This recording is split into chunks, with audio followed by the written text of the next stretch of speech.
Comrade Mangesh Chaudhary अपनी बात रखेंगे।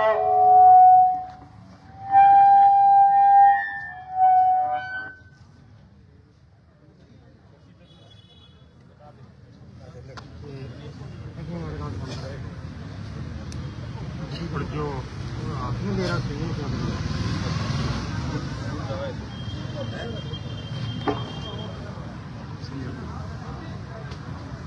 आज के ट्रैक्टर मार्च में आए तमाम किसान साथियों, नौजवान साथियों, पितातुल्य बुजुर्गों, हमारे पंचायत समिति के डायरेक्टर साथी संदीप, साथी राजेश, विभिन्न गांव के किसान सभा के पदाधिकारी साथियों, आवाज से कहते हैं साथियों, जैसा कि आपको विदित है कि पिछले 26 दिसंबर से लगातार बकाया फसल बीमा क्लेम की मांग को लेकर के हमारा नौर विधानसभा क्षेत्र में 3 जगह आंदोलन चल रहा है। आज से 2 साल पहले हिंदुस्तान में इसी प्रकार से एक आंदोलन चला था 3 कृषि कानूनों के खिलाफ और किसान के समर्थन मूल्य के लिए। उस आंदोलन के दौरान किसान की जीत हुई, लेकिन जीत सिर्फ आधी बात की हुई। आधी बात ये थी कि केंद्र की सरकार जो कानून लेकर के आई थी वो कानून वापस ले लिए, लेकिन जिस मांग को लेकर के हिंदुस्तान के किसान ने लड़ाई की शुरुआत की थी वो मांग थी कि हिंदुस्तान के किसान की फसल समर्थन मूल्य पर बिके। पंजाब के किसान ने लड़ाई की शुरुआत की, पंजाब के बाद लड़ाई हरियाणा में आई, हरियाणा से राजस्थान में आई, और यूं होते होते पूरे देश के कोने कोने में उस लड़ाई की गूंज रही। आज पूरे देश के हर जिला हेडक्वार्टर पर किसानों ने समर्थन मूल्य की मांग को लेकर के ट्रैक्टर मार्च निकाला है। एक मांग तो राष्ट्रीय लेवल की मांग हो गई कि किसान को समर्थन मूल्य मिलना चाहिए, और दूसरी मांग हमारी जो 26 दिसंबर से जो हमारी लड़ाई चल रही है वो लड़ाई है बकाया फसल बीमा क्लेम की। उस लड़ाई के लिए हमने 28 अक्टूबर को लड़ाई की शुरुआत की थी। विधानसभा चुनाव से पहले हमने सरकार को बार बार चेताया, यहाँ के अधिकारियों को चेताया, और हमने खुला कहा था कि विधानसभा के चुनाव के बाद बाकी नेता तो रिजाइयों में घुस जाएंगे, लेकिन हम विधानसभा के चुनाव के बाद भी इन्हीं गलियों में, इन्हीं मैदानों में, इन्हीं सड़कों पर, इसी कार्यालय के आगे हम लड़ते मिलेंगे।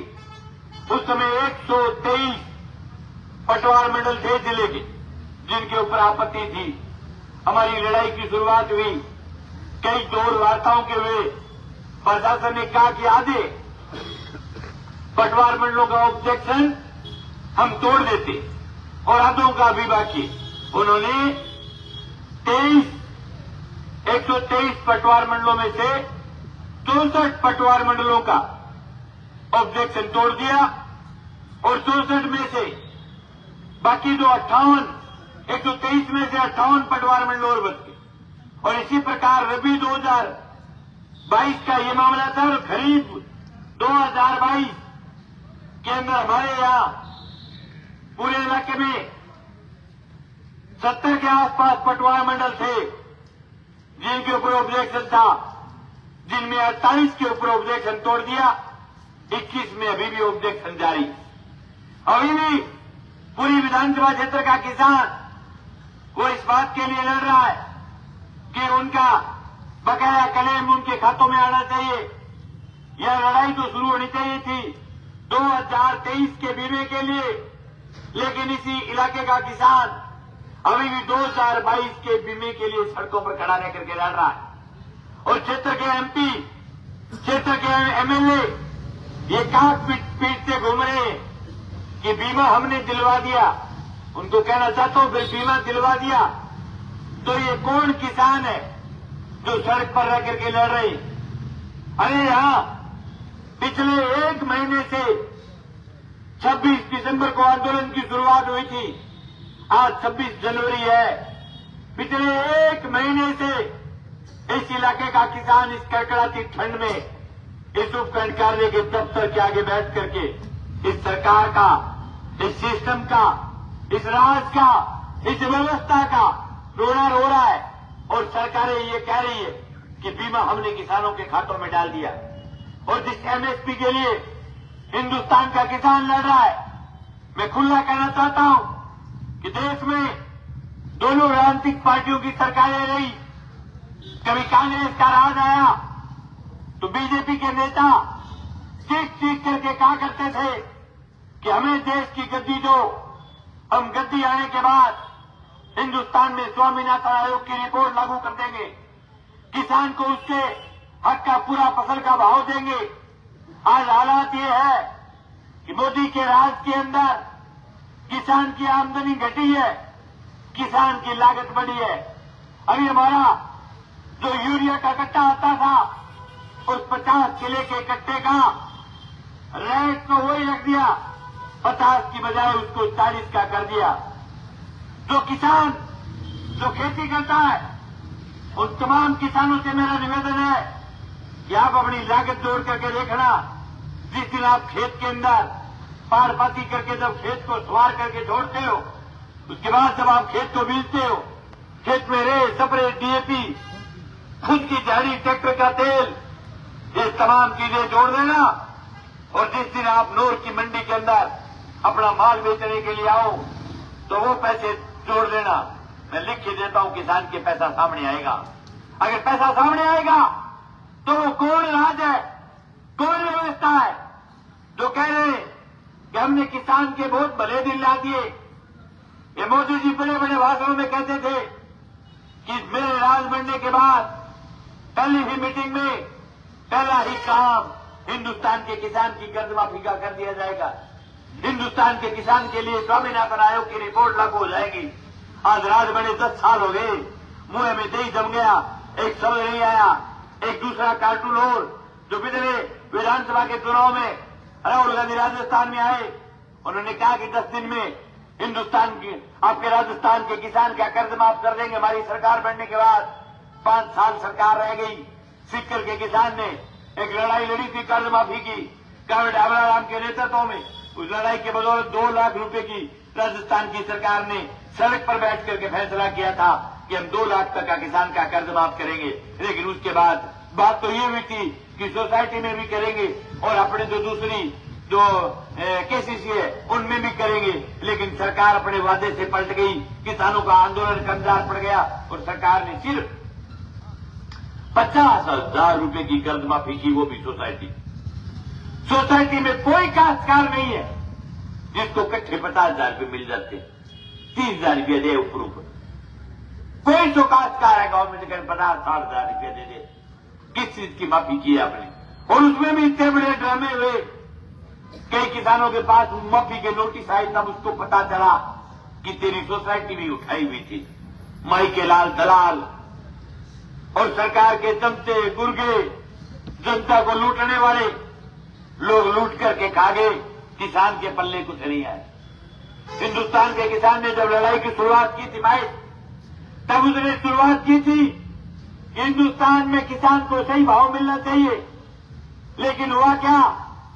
लड़ाई तो भाव के लिए थी, लेकिन उसी दौरान केंद्र की सरकार बीच में कृषि कानून लेकर के आ गया। तब मेरे बहुत याद आ गई, वो हो गई कि गांव में एक छोटा बच्चा रो रहा था, छोटे टाबर हो, साली पड़ोसन आगे इल्ली पड़ोसन ने पूछो भाई टाबर ने क्या खत्म हुआ भाई?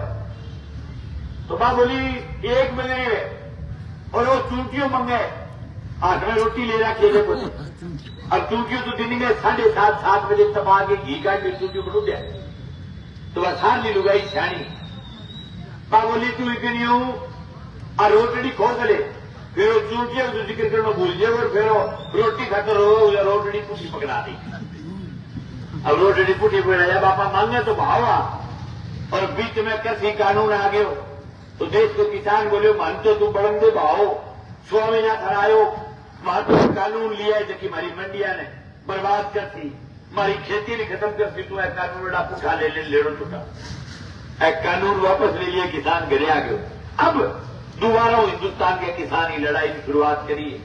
एक दिन की लड़ाई को नहीं भाई, मन बड़ो दर्द है, काम थारो है, लड़ाई थारी है, थाने बुलाऊ तो मन यह महसूस हुआ जाने मेरे काम बुलाने लग गए बड़ो लोगों को जिधर हुआ बड़ो दुख पाव है मतलब यह महसूस करा जाने मंगेज गए नोर गए मां कोई बुआर काट के आने में भी पर्सनल काम है भी खातर लेके जाए जाए बहुत बहुत कठिन लड़ाई लोग दाते थोड़ा सा दिला में हमने तो चलो इस बीमे की लड़ाई है सबके पैसा आना है और सबको पता है कि लड़ेंगे नहीं तो दुखी आएंगे नहीं लेकिन फिर भी ये लड़ाई इतनी कठिन है मुझे पता है गांव में लोग नाच ना कारे क्या भाजी सुस्त बारी नोर जाइए इंगे नोर को आओ चाहिए नोर को नहीं आओ इन बात के बाद 10 बारी आ गई यहाँ लगा लड़ाई बहुत दोहरी हो बहुत लंबी अब ट्रैक्टर दिखा है जिन जिन गांवों से जो उम्मीद थी उस उम्मीद के अनुसार ट्रैक्टर निकल करके नहीं आए लेकिन फिर भी मैं धन्यवाद ज्ञापित करना चाहूंगा तमाम काश्तकारों को कि इस तहसील में आप लोगों ने ये साबित किया है कि अभी भी इस इलाके का किसान जिंदा है हिंदुस्तान के किसान के साथ कंधे से कंधा मिलाकर के लड़ रहा है ये ट्रैक्टर मार्च सिर्फ नोर में नहीं था कल आप अखबार उठा करके देखना जिले की ऐसी कोई तहसील नहीं होगी जिसमें ट्रैक्टर मार्च नहीं है हर इलाके का किसान जागृत हो रहा है पंजाब हरियाणा राजस्थान मध्य प्रदेश यूपी हिमाचल ये पूरा जो हिंदी भाषी बैलेट है जिस इलाके के अंदर लोग खेती पर आश्रित है ये पूरा इलाका भाव की बात को लेकर के लड़ाई की दुआई इन्होंने शुरुआत की है सर मैं आपके बीच ये खुल्लम खुला कहना चाहता हूं साथियों कि अगर इस इलाके के लोग लड़ेंगे नहीं तो आप अगर उम्मीद करते हो कि लड़ाई के बगैर किसान बच जाएगा किसान नहीं बच पाएगा आज भी कुछ ऐसे लोग हैं जो किसानों के बेटे जो किसानों के दुश्मन बन करके खड़े हो गए उनके बड़ा पेट में दर्द होगा ये किसान का ट्रैक्टर रैली देख करके वो कहेंगे कि असली किसान तो खेत में काम लगा हुआ ये तो सब नकली किसान है हिंदुस्तान के किसान जब बॉर्डरों में थे तो भारतीय जनता पार्टी के बुजुर्गों ने गांव में ये बकवास की कि ये तो आतंकवादी है जब पंजाब के किसान आए जब वो सरदार लड़ रहे थे जो सरदारों को खालिस्तानी कहा गया किसानों को ये कहा गया कि इनको पाकिस्तान से फंड आता है इनको करोड़ों का पैसा बाहर से आ रहा है ये देश के किसान नहीं और उसके ऐसे कच्ची पूरे गैंग के लोग जिन्होंने हिंदुस्तान के किसान के खिलाफ लाठियां लेकर के खड़े हुए थे जिन्होंने नारे लगाए थे हिंदुस्तान की बॉर्डरों पर खड़े होकर के कहा था कि हिंदुस्तान की बॉर्डरों को खाली करो ये बॉर्डर हमारी है आप कौन हो हिंदुस्तान की बॉर्डरों पर कब्जा करने वाले लोग किसान के खिलाफ किसानों के बेटों को बरगड़ा करके खड़ा करने का काम किया था कुछ आरएसएस के लोगों ने कुछ भारतीय जनता पार्टी के लोगों ने उस समय पूरे देश में जिस प्रकार की बकवासें फैलाई थी जिस प्रकार का हिंदुस्तान के किसान को दलील किया गया था और जिस प्रकार से हिंदुस्तान के किसान के ऊपर तगमे लगाए गए थे मुझे आज भी वो दिन याद है कि हिंदुस्तान का किसान नौजवान विद्यार्थी ड्राइवर कोई भी अगर मुद्दे के लिए लड़ता है उसको सबसे पहले कहते हैं ये आतंकवादी फिर उनको कहेंगे कि इनका कनेक्शन पाकिस्तान के साथ है फिर ये कहेंगे कि ये देश की अर्थव्यवस्था को खराब करने वाले लोग हैं हिंदुस्तान का किसान है जिसके कारण अर्थव्यवस्था चल रही है किसी को ये लगे कि किसान अर्थव्यवस्था बिगाड़ रहा है तो मैं कहना चाहता हूं किसान के बगैर देश की अर्थव्यवस्था नहीं चल रही आज हमने पूरे शहर में ट्रैक्टर मार्च निकाला है कहीं एक पत्ता हिला पूरे शहर में शांतिपूर्ण तरीके से मार्च किए हैं तमाम ट्रैक्टरों पर हमारे लाल झंडे और तिरंगे झंडे के साथ और किसी को यह लगे कि ये लाल झंडा सिर्फ कम्युनिस्ट पार्टी मार्क्सवादी का तो इसको मैं बताना चाहता हूं इसके ऊपर नाम लिखा हुआ है AIKS अखिल भारतीय किसान सभा ये लाल झंडा कम्युनिस्ट पार्टी का भी है लेकिन ये किसानों का सेक्टर है उसका भी ये लाल झंडा है भाई AIKS तो ये मत समझने लगे एक राजनीतिक पार्टी का झंडा है आपने देखा होगा देश की बॉर्डरों पर जब हिंदुस्तान का किसान लड़ रहा था तो कुछ बीच में ये झंडे दिखाई देते थे कई लोगों को पेट में दर्द होता था कि राजनीतिक पार्टी के झंडे आ गए ये पार्टी का झंडा नहीं पार्टी के झंडे में यह तारा होता है ऊपर जाति हथौड़ा और सितारा ये सिर्फ किसानों का झंडा है अखिल भारतीय किसान सभा जाति और हथौड़ा किसान का निशान है और किसान को रात और दिन जरूरत पड़ती है जाति और हथौड़े दोनों दोनों चीजों की। ये जो बाकी ये जो झंडे, ये भी किसानी के झंडे, ये किसानों का एक संगठन है, जय भारत संगठन, तो भारतीय किसान यूनियन। इस प्रकार से देश के 82 ऐसे किसान संगठन है जो सब लोग एकजुट होकर के देश की लड़ाई को लड़ रहे हैं। उसका पूरे तमाम संगठनों का नाम है संयुक्त किसान मोर्चा। ये जो ट्रैक्टर मार्च पूरे देश में निकाले जा रहे हैं, वो 82 किसान संगठन साथ होकर के संयुक्त किसान मोर्चे के तौर पर ट्रैक्टर मार्च निकाल रहे हैं। पंजाब के कई जिलों में अभी भी जाम लगा हुआ है, मैं मोबाइल देख रहा था। 20-20 हजार ट्रैक्टर एक एक जिला हेडक्वार्टर पर इकट्ठे हो गए। ये किसान का टैंक है, ये ट्रैक्टर, और इस ट्रैक्टर के दम पर लड़ाइयां लड़ेंगे। फ्रांस के अंदर ट्रैक्टर के ऊपर 100% सब्सिडी हुआ करती थी। वह तो ही हर कल्टीवेटर फ्रांस की सरकार ने सब्सिडी खत्म कर दी। आपको ताजुब होगा, फ्रांस की संसद को किसान ने चारों तरफ से घेर करके फ्रांस की संसद में तूड़ी भर दी किसान ने।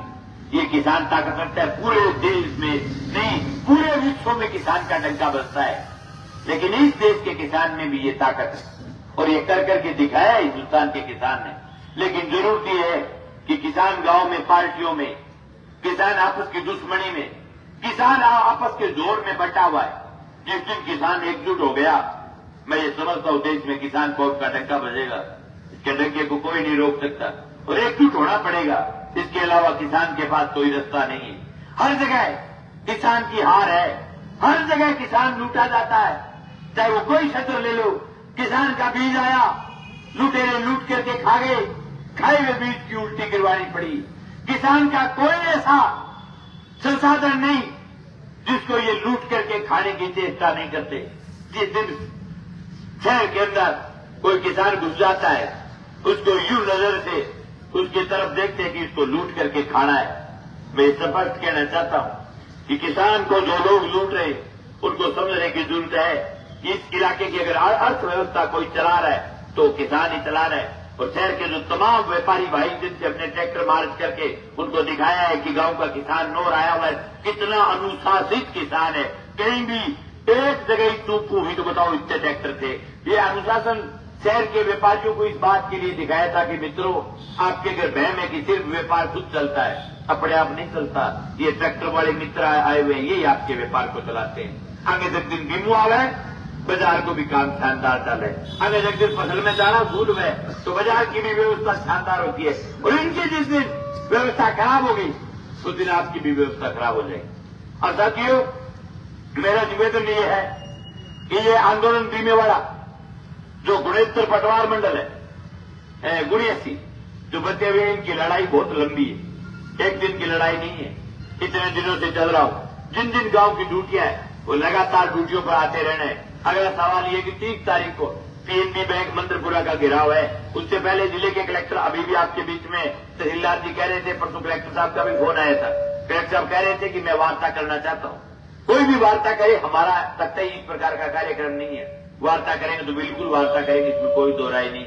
माने कोई सोम को नहीं बैठे रहना हो। लेकिन सरकार अगर कहना नहीं माने, सरकार अगर किसान के नहीं छोड़े तो फिर लड़ाई के अलावा कोई रास्ता नहीं है। जिला कलेक्टर वार्ता करने के लिए कह रहे, बाकायदा गांवों से किसानों को बुला करके किसान सभा के पदाधिकारियों को साथ लेकर के जिला कलेक्टर के साथ वार्ता करेंगे। अगर वार्ता में बात बैठेगी तो ठीक है, नहीं तो 30 तारीख का जो कार्यक्रम है वो यथावत रहेगा। 30 तारीख का कार्यक्रम करेंगे। अगर वार्ता हो गई तो वह बैठ करके समीक्षा बैठक करेंगे। अगर वार्ता नहीं हुई तो निश्चित रूप से 30 तारीख का जो घेराव है वो पीएनबी बैंक के जितने भी काश्तकार हैं उन तमाम किसान साथियों से मेरा निवेदन है कि आप मंत्रपुरा पहुंचे। चाहे वो नोट पीएनबी बैंक का काश्तकार है, चाहे वो पल्ली का पीएनबी बैंक का काश्तकार है, चाहे वो थलड़ का पीएनबी बैंक का काश्तकार है। हमने चारों बैंकों की जो लड़ाई है वो मंत्रपुरा के अंदर रखे। किसी को लगता हो कि सिर्फ एक दिन में लड़ाई जीती जाती है, नहीं जीती जाती। बलवान पुनिया ने 88 दिन तक बैंक छोड़ करके नहीं गया था जब एसबीआई बैंक ने 4 करोड़ 78 लाख रुपए किसान के खाते में डाले थे। मात्र 5 करोड़ की लड़ाई थी वो तो, लेकिन ये लड़ाई है 92 करोड़ रुपए की। किसी को लगे कि एक दिन में लड़ाई जीती जाती है, नहीं जीती जाएगी मित्रों। लड़ाई लंबी चलेगी। लेकिन एक बात का आपके बीच वादा कर रहा हूं, एक एक रुपया किसान के खाते में डलवाएंगे और जरूरत पड़ेगी तो पीएनबी बैंक को नीलाम करेंगे, ये आपके बीच में कह रहे हैं। अगर पीएनबी बैंक 3 लाख रुपए के लिए किसान के आबरू को नीलाम कर देते हैं तो हम क्यों नहीं करें पीएनबी बैंक को नीलाम करेंगे। दूसरी बात, जिन पटवार मंडलों का खरीफ और रबी का ऑब्जेक्शन है, उनकी लड़ाई दोनों जगह जारी है। 5 तारीख को पल्लू में बड़ा कार्यक्रम है। पल्लू के कार्यक्रम की मैं खुद जाकर के तैयारी करूंगा, गांव गांव में जाऊंगा, वहां पल्लू के गांव में, और एक ऐसा ऐतिहासिक घेराव करेंगे पल्लू में जो आने वाली पीढ़ियां याद रखें। लेकिन यहां 12 तारीख का कार्यक्रम है, थकना नहीं है। अभी तक टोटल आप अगर 9 आए हो ज्यादा ताकत के साथ तो 3 बार आए हो। 26 तारीख को आए, 15 तारीख को आए और फिर आज 26 तारीख को आए, और एक बार आपका नंबर आया धरने पर। इससे ज्यादा कोई भी गांव 9 आए तो बताओ। 4 गेड़ों में दाप किया, सिर्फ 4 ही बार आए हो, और चौथी बार तो ट्रैक्टर लेकर के आए। जिस गांव से 100 किसान आने थे वहां से 50 किसान आए, कहीं से 10 आए, कहीं से 5 आए। एक ट्रैक्टरों की सांकेतिक मार्ग था, शहर को पता चले कि किसानों का आंदोलन चल रहा है और देश के किसान के साथ एकजुटता जाहिर करनी थी, इसलिए आज का ट्रैक्टर मार्ग था। आज उपकेड़ा अधिकारी नहीं था, उपकेड़ा अधिकारी की कहीं ड्यूटी लगी होने के कारण 12 तहसीलदार जीते। करसंडी के भी किसान आए हुए, इनका भी मामला अगर उपकेड़ा अधिकारी होते तो निश्चित रूप से बात करते। उनको मैं आपको सोमवार तक मंगलवार तक 2 आदमियों को फिर आपको दोबारा प्रयास करूंगा, आपको आना पड़ेगा एक दिन।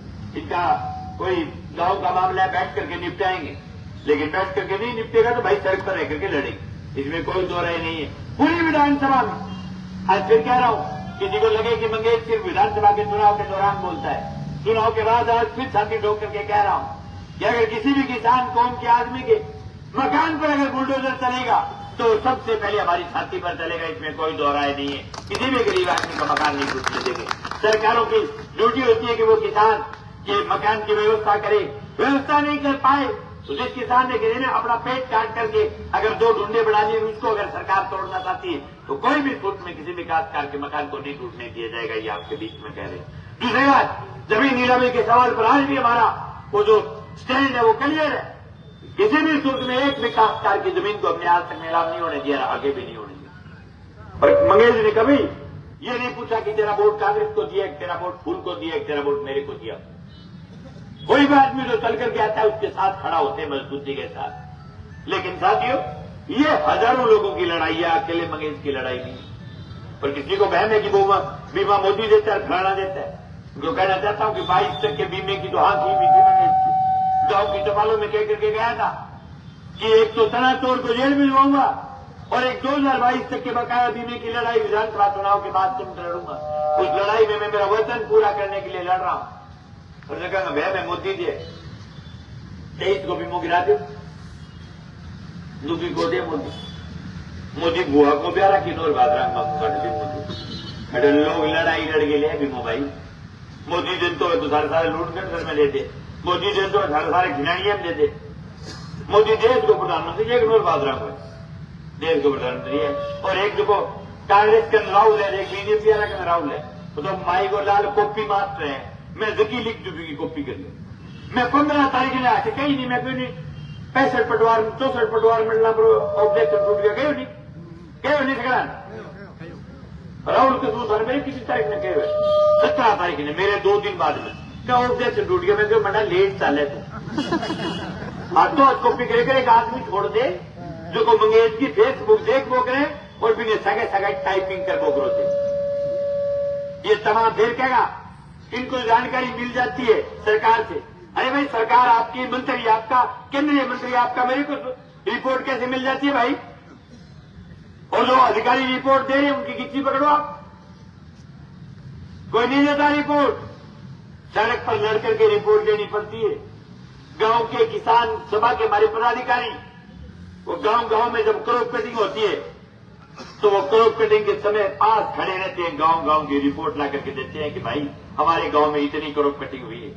थाना लगे नहीं, आप ही आ जाए, आप ही कुआव है। लेकिन वो तो बेचारो रोबोट है, फिर जी तो कोई कह दे भी तो लिख दे। मेरे फिगर है सेम टू सेम राहुल है, कांग्रेस वाले की फोटो कॉपी है, कोई फर्क वो है। अगले को बाबू और तो क्या नाम है 66 बाबे की जगह बेटे का हाथ चढ़ेगी, बेटे की जगह अब ये थोड़ा जुआन हो जाओ भी हाथ चढ़ जाएगी। पिंडी दर पिंडी चले, कोई भी काम की मेहनत की कला की जरूरत को नहीं हुआ पार्टियां।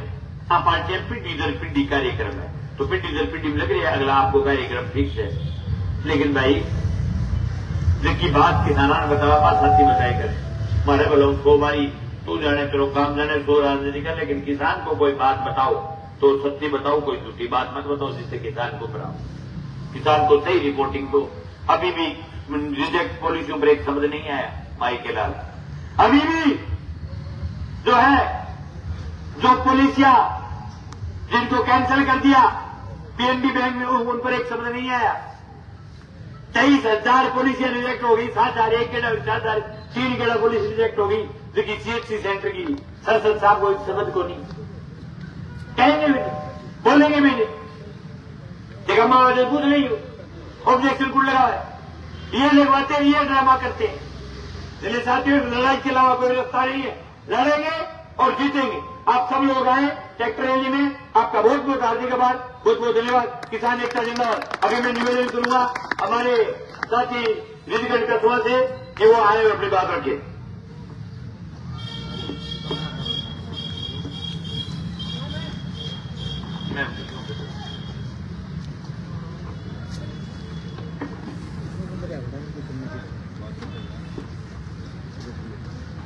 गांव से आए हुए मेरे तमाम किसान साथियों, आपने आज की ट्रैक्टर रैली को सफल बनाया, इसके लिए आप तमाम साथियों का बहुत बहुत क्रांतिकारी धन्यवाद। आज हम हिंदुस्तान का 75वां गणतंत्र दिवस मना रहे हैं।